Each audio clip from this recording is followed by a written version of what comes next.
How to handle ex-girlfriend. Charles, what's your relationship status? Currently single. Okay, how is single being in COVID? What was the last relationship? When? Oh boy, oh boy. So All last all very difficult questions to answer publicly.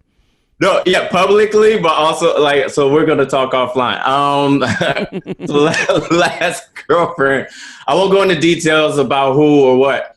But it was actually, we started dating not too long before lockdown hit. So like, it was a Okay. brand new relationship, and then right when lockdown hit, we thought, at least in New York, we thought New York was going to be shut down for like a week. Remember that? It was like, oh, it'll Yeah, be shut yeah, down yeah. for a week. No big deal. So she was like, well, how about we kind of just shack up for a week and just like have fun. I was like, yeah, bet. So she came to live with me for a week. A week turned into 2 weeks. 2 weeks turned into 3 weeks. And her roommate ended up getting COVID, so she couldn't go back home. Got So it. she was just here.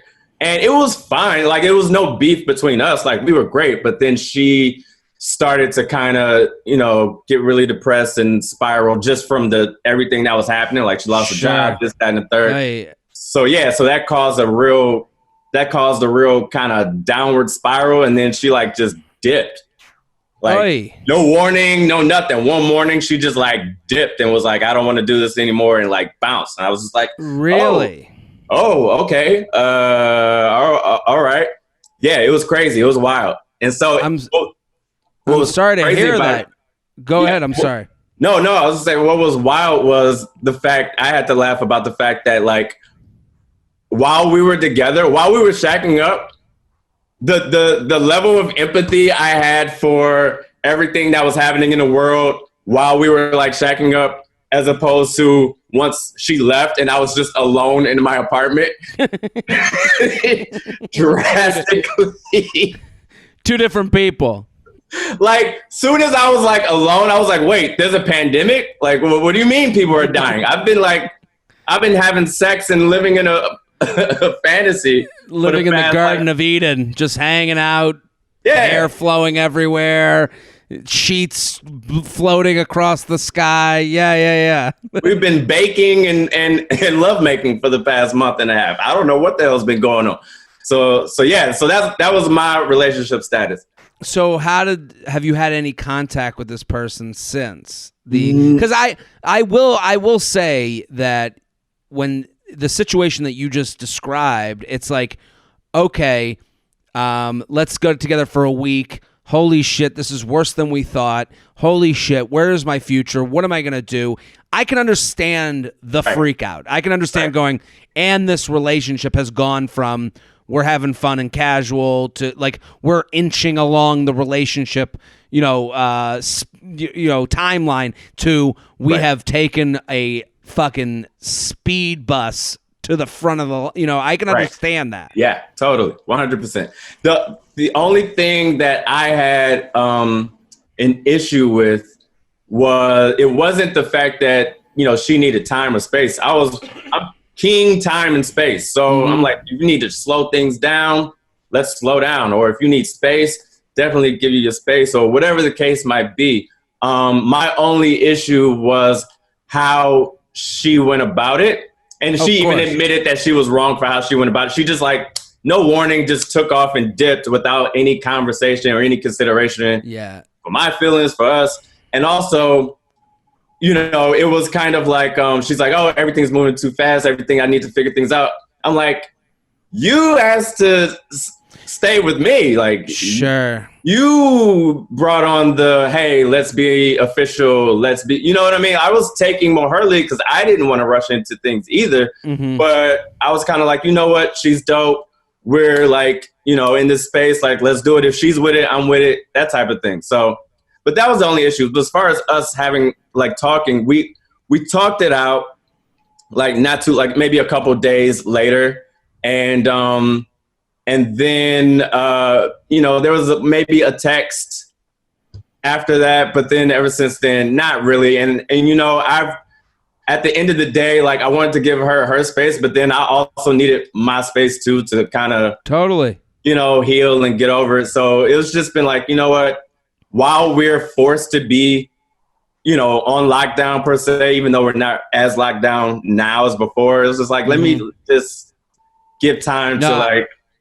I totally understand that. And I also, it's interesting because it's like from both sides. I understand going, okay, I made this bed. Now I got to unmake the fucking bed, and there's no good way to do it. And then you walk out of it and you're like, okay, now I have to adjust. I need the time to go through what you probably went through leading up to that. Yeah. 100%. Yeah. Let's do the email. Hey, Jared, my ex and I, who dated for about a year and a half, recently got back in touch. My ex and I, who dated for about a year and a half, recently got back in touch after not speaking for the last 10 months after she got a new job and moved cities. She's about a 45-minute plane ride away, so it's very simple for us to see each other. She's 31 and I'm 28.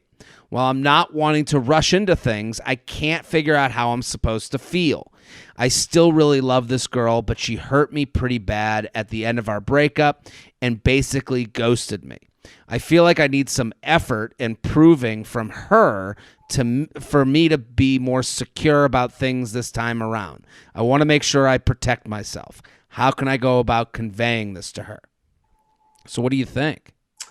Well, so two things. One, I'm petty spaghetti, which is something that I'm working on personally.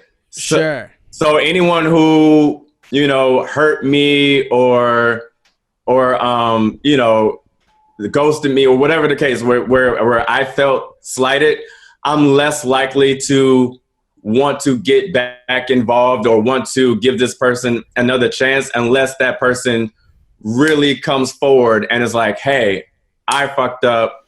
I'm wrong. I'm sorry. And then please let me show you how sorry I am. Like, you're not about to casually try to get back with me or casually come into my life and think that I'm going to jump on the opportunity to get back with you. That's just me. Well, I think that's important because the way you're presenting it, there's two options. There's like, and he said they dated for about a year and a half and then recently got back in touch after 10 months. And she's moved cities. She has a new job. So here's the reality. It's either she's rethinking everything and saying, holy fuck, this is the person I should be with. Right. And she makes the effort to do that. Or it's, I have a new job. I have a new city. Everything in my life is up in the air. There's a pandemic going on. And here's someone that can be a constant for me so I can like feed off of their consistency. Yeah. And that's when you're being used because this guy is sitting there being like, I fucking, you know, I don't want to, he says, I don't know how I'm supposed to feel. You can feel however you want to feel. Right. He says, I still really love this girl, but she hurt me. So like, hey, you love this girl. That's okay. You can own that. But you can also say, this isn't about you. She can't come back to you for medicine. She's got to come back to you to like work on it with you. Right. And that's the hardest thing to decipher is like, hey, your text isn't enough.